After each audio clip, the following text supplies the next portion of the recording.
Welcome back to the Drain Plug Podcast. I got a special guest in the podcast studio, aka the TBNation store that we turn into a podcast studio. I have Mike Lopez here from Arizona, the OG TBNation, right here. Yeah, he's giving me a whole lot of credit, but it's nice. It's nice to be here. Well, I'm glad to have you. Good to have somebody to talk to since my Gingy friend is missing. Yep, he's missing, and who knows when he'll be back. He'll be back soon. Next week. He'll be back. Yeah. So we're going to talk about some of the common questions that we get here in the shop and that you get on YouTube and Instagram and Facebook about turf and carpet. And I want to start with the most common one that we get, which is, I got carpet in my boat, and I want to get it out and put turf. How'd I do that? Okay, it's a great question. So are you ready to deal with what? It's either going to take a lot of time or a lot of money, or a little bit of both. Yeah. But essentially, if you're going to do it yourself, if the carpet glue is fairly new and not hardened for decades, you can get it off with xylene. Or acetone. Acetone is probably the preferred way. Nate, we talked earlier about how our partner Nate, he saturates the whole deck in acetone. Yep. Then puts saran wrap over it so it can't evaporate, because you know how acetone is. Yep. Leaves it there for I don't know how long, but Just a few minutes, enough for it to soak in. Just a few minutes? Yeah. Not hours? No. You don't have to wait that long. Okay, well then apparently that works fantastic to get. Otherwise, and possibly if it's harder and acetone doesn't work, because once it solidifies, solvent doesn't take it off. And Yeah. so maybe an oscillating tool and an orbital sander. No, we've used acetone too, and I like it a little bit better than xylene, because xylene tends to gum up some of the carpet glues. So when you start scraping, it's literally like scraping gum off the bottom of your shoe, and it's never ending. Yeah, it can't be the only thing you use. It just seems to be in the moment. If you can get the adhesive to reactivate, it's new, you can scrape it right off. Yeah. And so Now, depending on what you're going to treat your surface with, your wood surface with, there's a couple different ways you can go about basically refinishing the wood and getting it ready for HydroTurf. The one that I like the best and the one that Nate likes the best is using like a bed liner type material. We like either Monster Liner or Raptor Liner. I prefer the Monster Liner, but it's a little bit more expensive, and it works better if you spray it. The Raptor Liner is available everywhere. Like, you can get it on Amazon. O'Reilly sells it. There's a bunch of different places you get it from. And you don't necessarily need to buy a spray gun to spray it. The two-part spray cans, they got the activator built into it. You just push a button on the bottom. So it's still a true two-part, and it's real durable when it's done. It only comes in black, I think, is all the colors they got. Monster Liner's got every color under the sun. But I prefer it that way because we don't have to get all the glue off. You just have to sand it enough to where it looks semi-smooth. yeah. And when you spray that textured, bed liner over the top of it, it makes all that glue just disappear. We've done quite a few boats. I know Nate's done a ton of them, where they'll like an old tracker that's got wood decks but aluminum floor, like a cockpit floor. We'll strip the entire boat out, sand it really good, and spray the whole entire thing with either aqua traction is what he uses, and we use the Raptor Liner, and then stick the turf right over the top of it. It looks great. Yeah, the non-skid look, or what do you call it? The Rhino Liner look? It looks really good on all the walls. Yeah. It looks good on the floor. And if you two-tone that with HydroTurf or EVA foam of your choice, it's it kind of is his go-to way now. Huh? Yeah, well, it's ours too. It's ours too. Yeah, it makes life easier because you don't have to spend as much time scraping glue.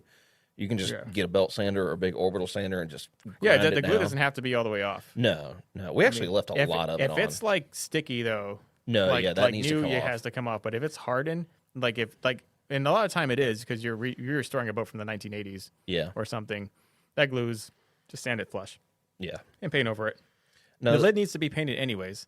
Then the method that you've used, and I've seen Anthony do it, Ryan's done it a lot, is the paint, the oil-based enamel. Yeah. Well, tell them about that process. Well, it's just the same thing as what you're doing with the Rhino Liner. It's just not textured, and I think it probably maybe stick a little better because the EVA foam backing, like the adhesive backing, it likes the smoother surfaces. It likes smooth.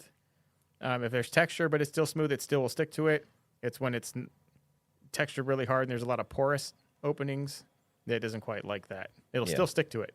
Believe it or not, it'll stick to your bare garage floor. Yes, it with will. no prep, and it'll have a hard time getting it off. So we'll talk more about that in a second. Yeah. But so when you do the oil-based enamel, Yeah. you just basically just get the surface smooth enough to where you can paint over it and let that oil-based enamel just kind of soak into the wood. yeah, you fill up any porous holes or cracks. Like say if you got an old deck on your boat and it's wood and there's nothing really wrong with it, it's just the carpet's done, it's oxidized, it's shredding off, and you can see the old glue. You can resurface that piece of wood. You don't have to go get a new one. Just resurface it and repaint it. Yeah. Especially, like repaint it with black oil-based enamel. It can be flat or it can be gloss. I think it'll probably stick a little bit better to the gloss, Yeah. but it sticks just fine to the flat. I just found that out.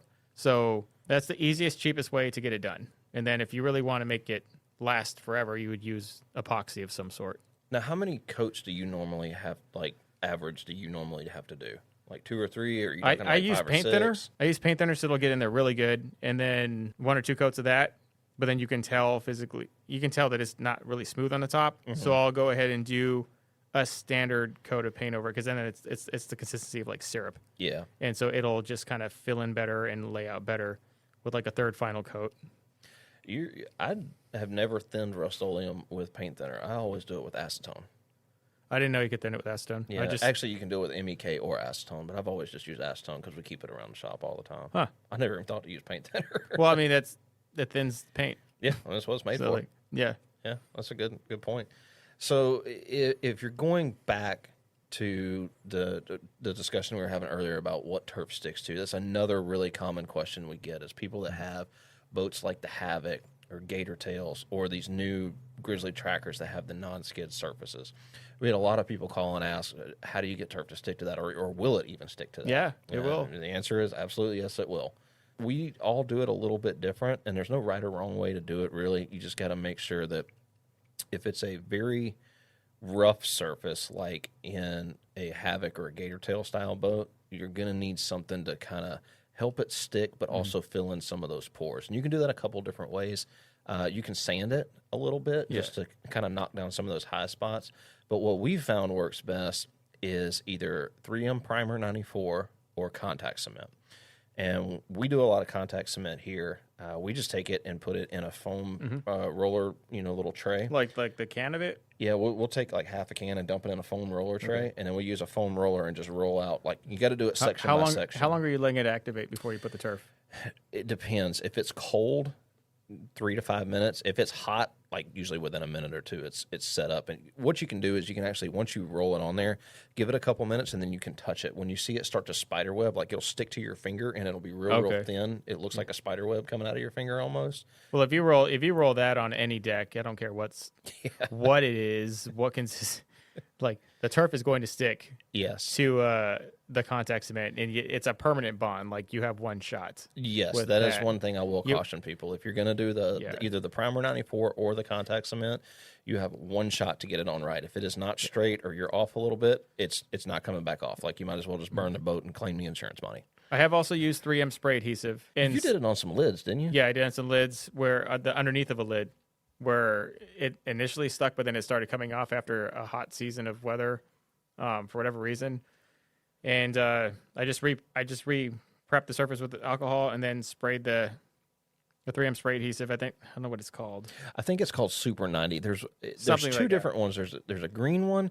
The one I'm familiar with is the red one that has silver letters on it. And I want to say it's the Super 90 is the brand of it. I would say it was the red can, model. and I sprayed that in real carefully and let it sit up for a few seconds, let it activate, and then that turf never wanted to move. So you got to be careful though. That stuff sprays everywhere. It does, yeah. You need to tape off any surfaces that you don't want it and on. Put that nozzle very close, or it'll just spray glue. Yeah, and it's glue, and it's not.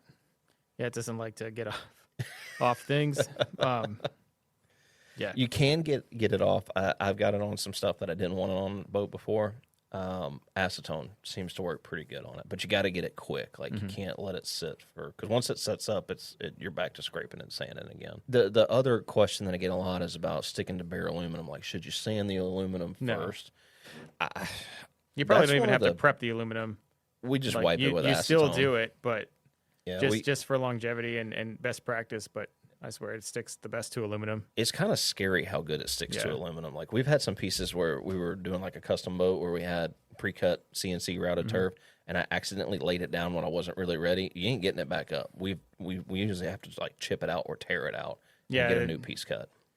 It's that smooth surface. I think that there's nothing smoother than aluminum. Yeah. Then it just. So if you're going to do it in aluminum, don't do it in the sun ever. No, never in direct sunlight. And if you're doing it in a garage, hopefully it's a decent temperature in the garage. If the aluminum is hot or even like warm to touch, and you do what Chris just told you he did, there's a good chance you won't get it up. Yeah. Now, if it's a little colder in there, then you have some wiggle room. Yeah. But if you leave it on there for too long, like 30 seconds, a minute, especially if you press on it, then you activate the adhesive. And also, if you warm it up, you activate the adhesive. Yeah. So you get that nice little wiggle room to kind of place it, and then once you have it where you need it, and you press it down, that's it. Yeah. We'll come back to more about turf in a minute, but I want to hear from you more about the carpet installation, because you've got a lot more experience with carpet than I do. Yeah. If you're a new guy or you're anybody, new person that's getting into boats and you're thinking about going back with that classic style of carpet, what's some tips and suggestions you can give people? Because I know that carpet is a little bit more tedious of an install process. I mean, only to get the old glue up, but here's the whole thing. It's actually not that bad, mainly because if you already had a boat that was carpeted, the lids are already made for the carpet.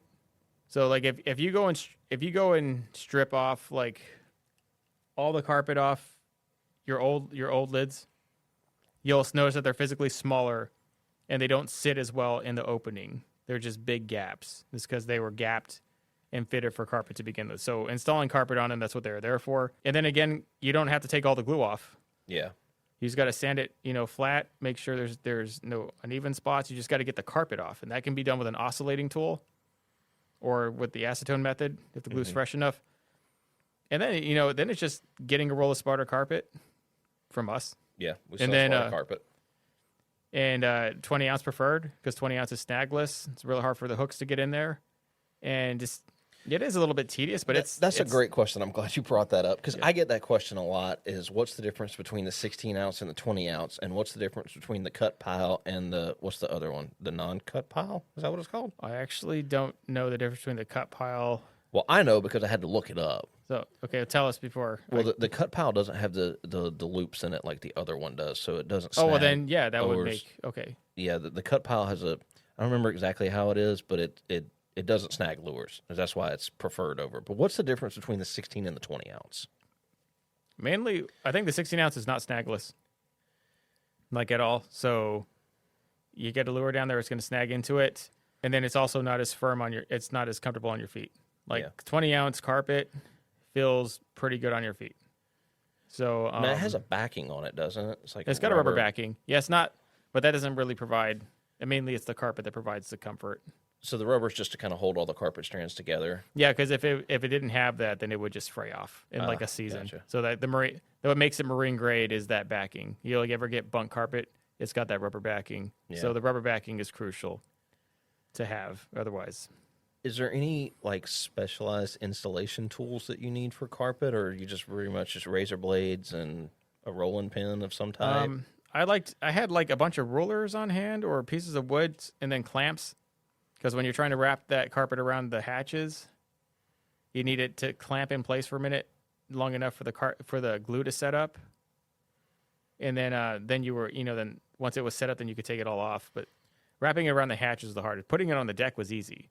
Fitting it in between the grooves. And then also, but if you're using brand new 20 ounce carpet, you might have to give it a haircut. So you'll need shavers, like cheap shavers. Yeah. Like clippers. Yeah, clippers that you don't mind ruining, because that carpet is really tough on the clippers. Make sure you oil them.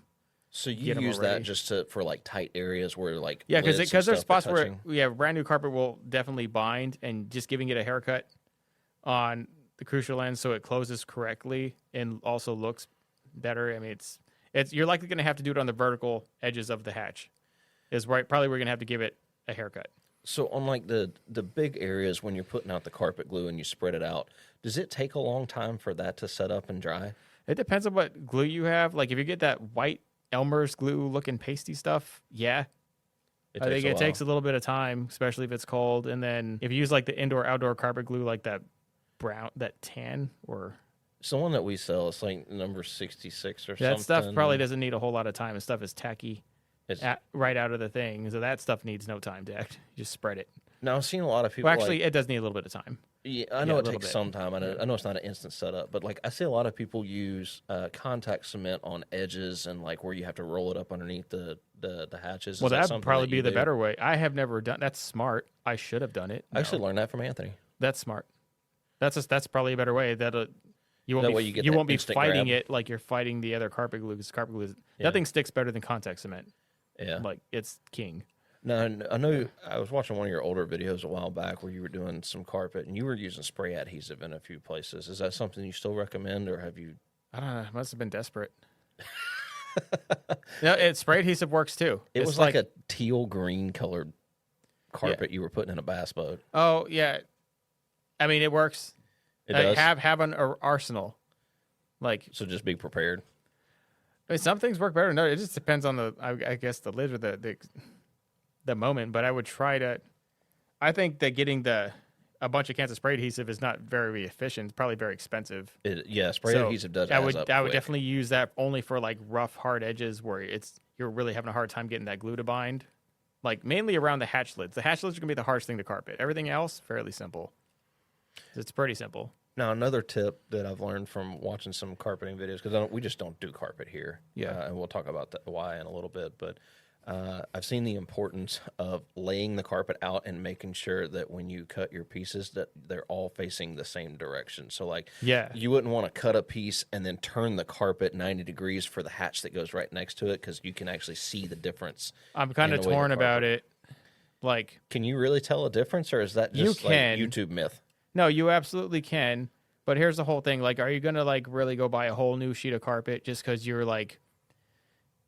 one piece of your carpet on the deck casts a shadow a different way? And a lot of people will go buy a carpet because it affects their OCD. Yeah. But that's like a disorder in the DSM for a reason.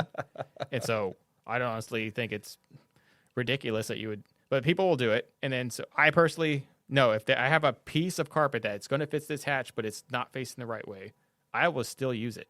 Okay. Because I'm not spending another 160. Yeah, carpet. I'm not going to do it. Yeah.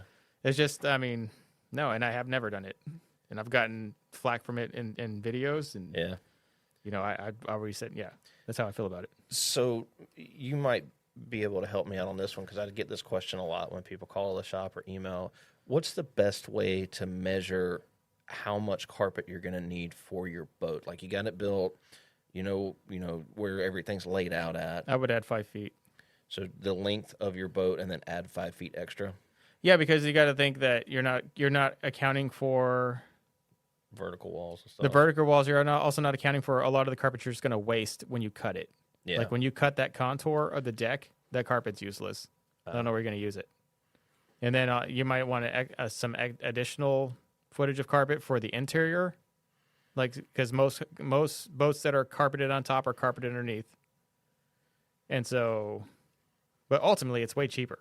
You can't beat the amount of carpet you can get for the price. Here's like a real world example. I had a customer call one time and he was asking, he's like, my front deck from outside edge to outside edge is like 54 inches. Should I get the 6 foot carpet or should I go ahead and get it to 8 just so I have some extra? 8. You think that there's really that much? Yeah, like when you cut it, I tell you, like so much of it becomes unusable almost immediately, and you just got to throw it away. There's a lot of it gets wasted. Yeah. Only so it's true.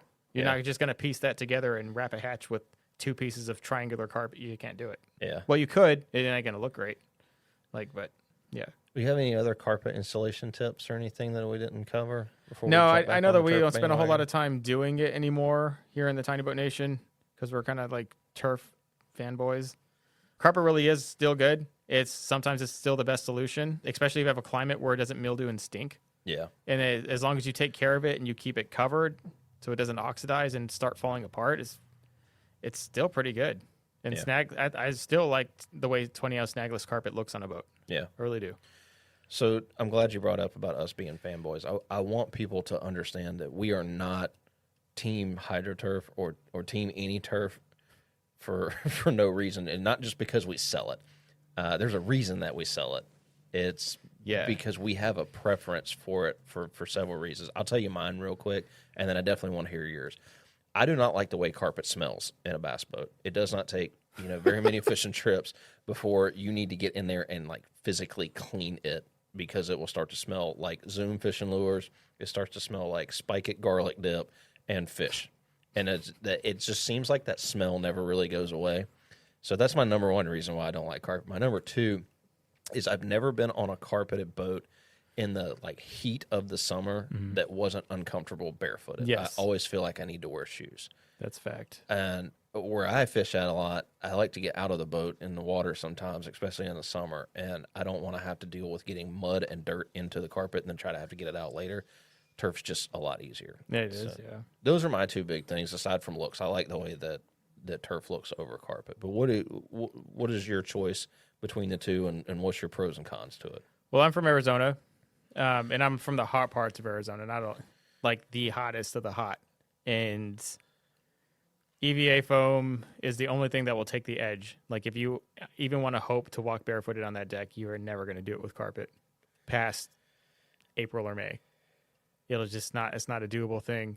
And EVA foam, especially if you put it underneath the hatch and on top of the hatch, it could be 100, maybe closer to 105, even up from that, and you can still walk on the deck. It's still comfortable, yeah. It's still comfortable. It's got that little bit of relief, and it's got more relief than even 20-ounce carpet. You don't really see a lot of relief from 20-ounce carpet unless you get like a nicer bass boat that has the foam underneath the carpet, hence the foam. So even the foam carpet is actually really hard to beat, but it's the foam carpet. It's the most expensive and the most tedious to put in, and then EVA foam in and of itself is just comfortable because it's foam right off the bat. Yeah. Now we get a lot of people that are interested in doing the turf, but they want a darker color, like a dark brown or a black. Yeah. And they're always scared that it's going to hold heat. No. And when we first started doing turf, I really wasn't 100% sure until we went and did the river run in South Carolina, and we got to get on a boat that had just straight black turf. It was a black diamond cut, and it was in the middle of summer. It was like 104 degrees outside, and I walked around on that barefoot for like an hour, and it doesn't hold any more heat than any of the other ones do. Like, it was actually comfortable. I was surprised. So now we've got some firsthand experience. And when people call and they ask about it, I'm like, don't be scared to put a dark colored turf in your boat. It doesn't hold any more heat than a light colored turf. Surprisingly, and we don't actually have the science behind it. We just know that it doesn't choose. That's the truth. It doesn't hold any more heat than like straight white turf. Yeah.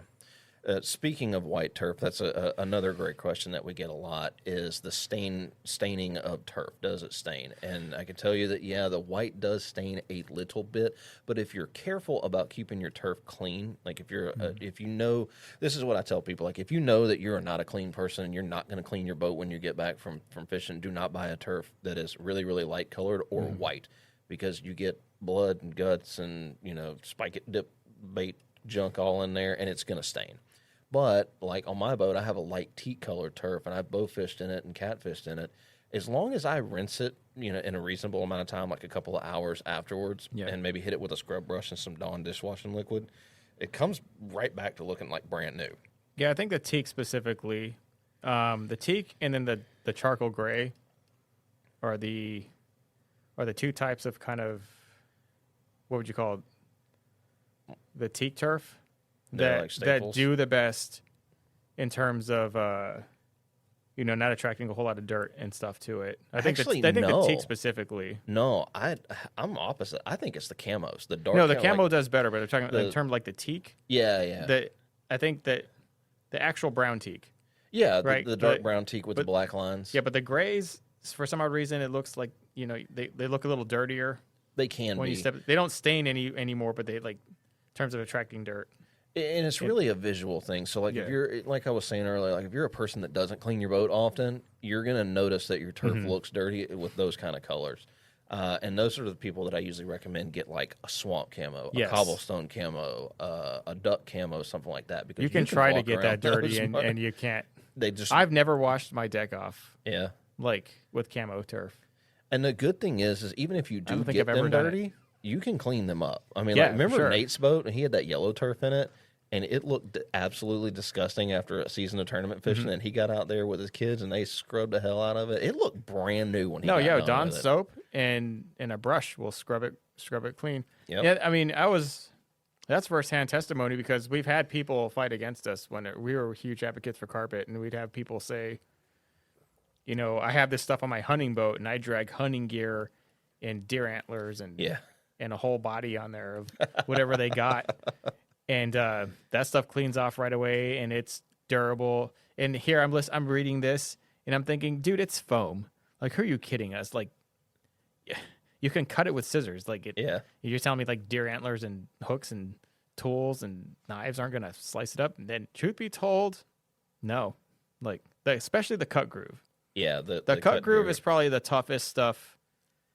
You really can just abuse it. You have to try to hurt it. Well, even if you do, though, it's one, especially in the camo colors, it hides well. It does. If you do happen to do something, like I slipped one time when I was filleting a fish on my deck, which I shouldn't have been doing. That was stupid.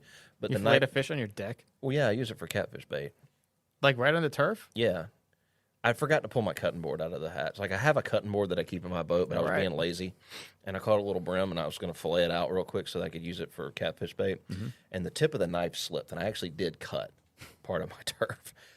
So it's not bulletproof. It is still turf. It is foam. You got to keep that in mind. But I will say, I was able to go back in with a piece of like 400 grit sandpaper and just kind of lightly sand that area to where that cut was, and you can't even hardly see it anymore. Yeah, so it is. Yeah, you can manipulate it with sandpaper. And we've had a lot of people that use them in hunting boats, and they have dogs in there. As long as your dogs don't have sharp nails, like if your dog runs around on concrete a lot, their nails are naturally going to be smoother, and they're not going to rip your turf up. You're not going to have any issues. Now, if your dog goes to eating it, that's a different story. I've seen dogs try to dig a hole in it and eat it, and then there's only so much that it can do. Yeah. So.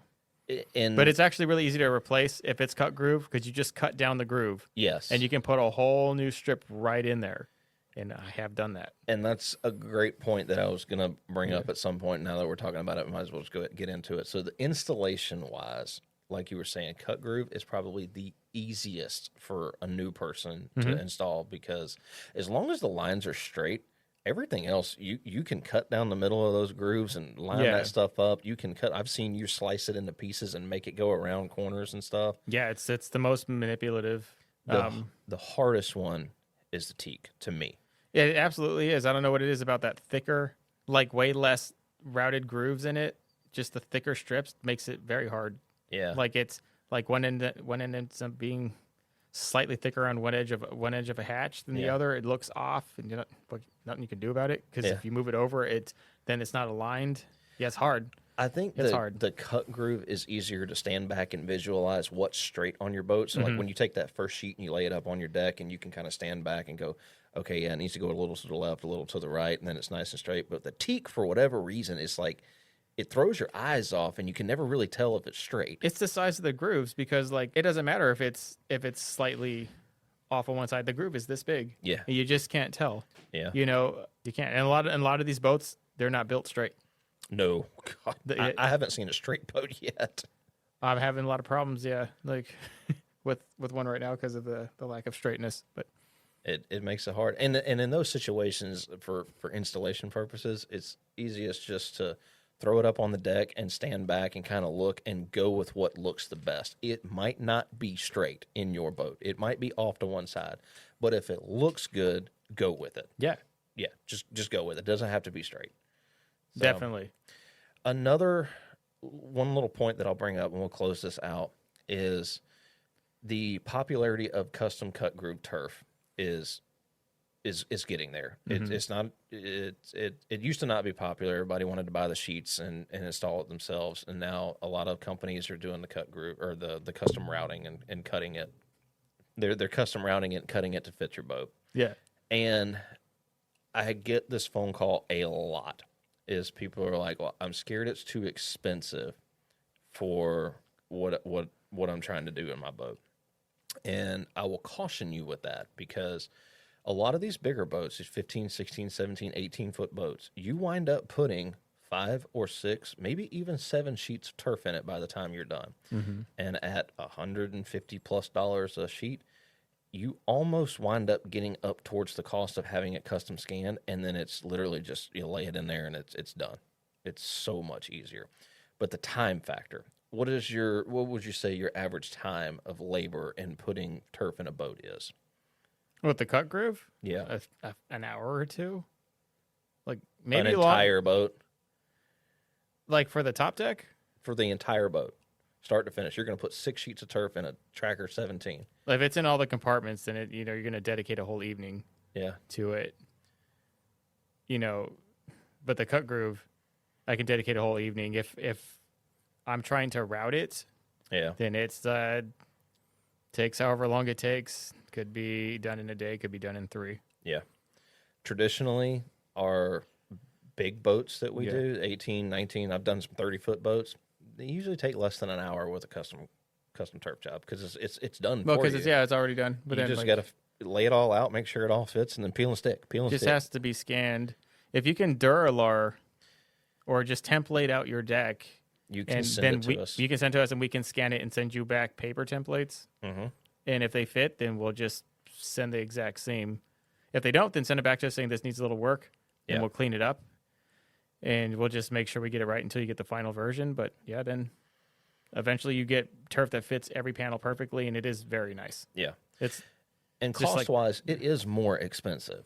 It's worth it. It is worth it, though. Yeah. And I have to tell people that a lot. Like, if you're going to, especially if you're new and you've never done it before and you're a little nervous about it, I tell people just go ahead, either bring it to one of our shops and get it scanned, and we can either ship you the turf or we can install it ourselves, or get your templates done and send it to us, because it is a heck of a lot easier and a lot less frustrating, especially if you screw up. Like, I screwed up my first turf boat, and I still, to this day, man, I wish I would have been paying a little bit more attention when I did this. But you get excited, you get into a rush, and then you wind up putting something on really crooked, and then it's there. It happens. And I don't want to pull up a $150 sheet of turf and replace it, so it's still there. It's fact. Any other turf things that you want to discuss or things you can think of? I don't know. You want to show the new stuff HydroTurf's got going on? So HydroTurf is basically trying to bring the custom routed turf to the average DIYer. So they have these new pro sheets, and they're just like the other sheets. They have the pressure sensitive adhesive already on the back, but they come in all these wild colors and different cuts. Like this one right here, if you're watching this on YouTube, you'll be able to see it, but this is a hexagon cut with an orange underlayment. So all the pieces that have been routed show orange, but the top is black. And you also have a knurled finish to it, which is a lot different than the brush that we're used to with the DIY turf. But then they got all these other options. You got like diamond cut, they got razor cut. There's a whole bunch of them. The only thing different between the pro sheets and the regular sheets is the actual size of the sheet. They are a little bit skinnier and not as long. And that has something to do with the CNC processing of it. But so like your big DIY sheets, like the cut groove and the wide teak cut, are going to be 47 by 86. These are 40 by 80. Yeah, these are also, they have UV inhibitors in here. That's another thing we've kind of forgot to touch on, is the quality of EVA foam is not the same across the board. No, it is not. If you go get Amazon EVA foam and you put it on your boat, you just get what you get. And if that lasts a season without starting to powder up and oxidize, I personally would be surprised. Yeah. Even under a cover, it just goes bad. And I've had some bad experience with Amazon turf on my personal boat. I would use it in the inside of a compartment. Yes, but if you're trying to save money and you're on a budget, like inside of your compartments, and what I actually really like it for is trailers.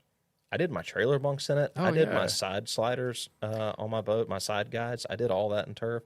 And then I made like a little walkway on my boat so that I can launch in shallow areas. And I did the whole walkway in turf. But it's all cheap Amazon turf. Now, I did have a problem with it sticking to painted wood, so I ended up having to put some contact cement down. But it was a fraction of the cost of HydroTurf, and it's not out in the sun. It's covered up by the trailer, so I'm not super worried about it. And it's held up for, I think I've had it on the trailer for 3 or 4 years. Definitely not as pretty as the HydroTurf that we sell, but it works, and it was cheap, and I was on a budget at the time. If I could go back and do it now, I'd probably put HydroTurf on it just so it matched my boat. But all things are hindsight. You can always tell yourself that you're going to do it later, and when you have to do it later.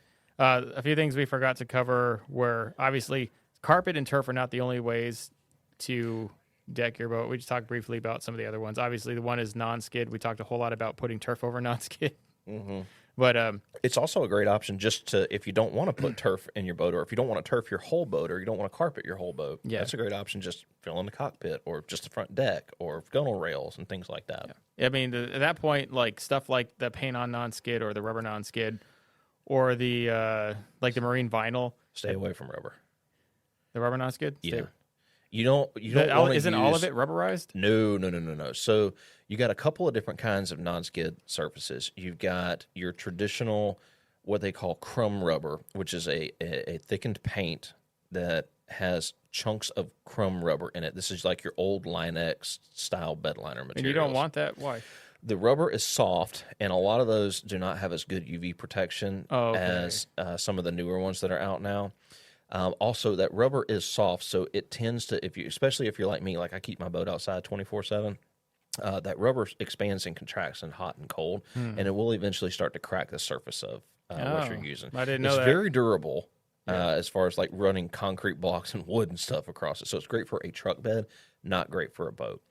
Then you've got a lot of these traditional or the boat-specific products like top coat and things like that are non-skid, where you're actually painting and then you're putting a non-skid material in there. Like silica sand is what a lot of people use. I've seen people do play sand, but there's going to be some kind of material that they actually put in there to provide that non-skid surface. Yeah.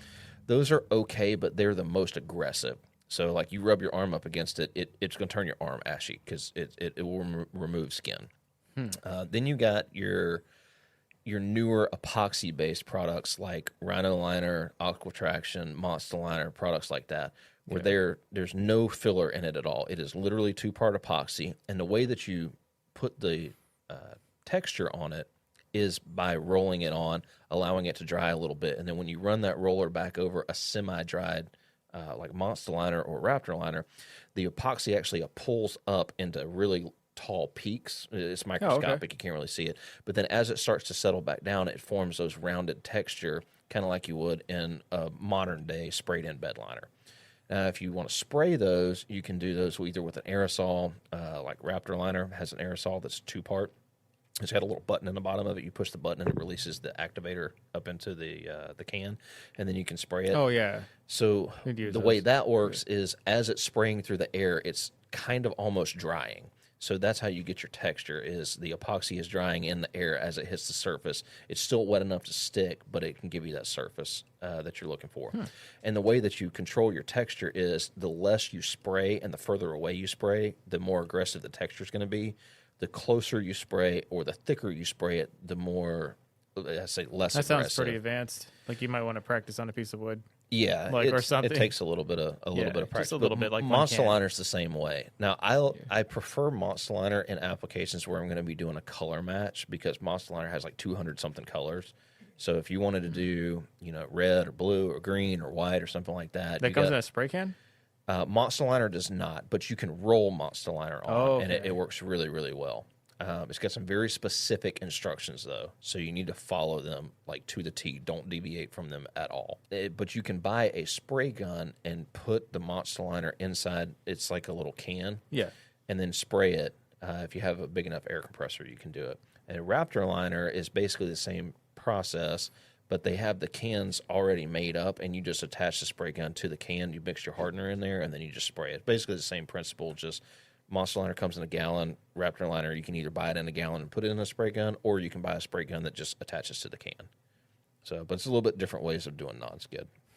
My personal opinion, Monster Liner, Raptor Liner, if you're like up north where you got Aqua Traction Liner, those would be my first 3 choices over crumb rubber style bed liners or the paint-ons, like where you put sand in it and stuff like that. That's just my personal opinion. That's cool. I don't have any experience with it because we can't use it because it's too hot. Yeah. But I know people do use it, like for roughneck applications or just basic even cosmetic applications like sidewalls and stuff. What I really like it for is if we've had to do a lot of welding in a boat and either the welds aren't that pretty or they're in a place where you can't grind them, you can spray that Monster Liner or Raptor Liner in there, and it covers up a lot of surface imperfections.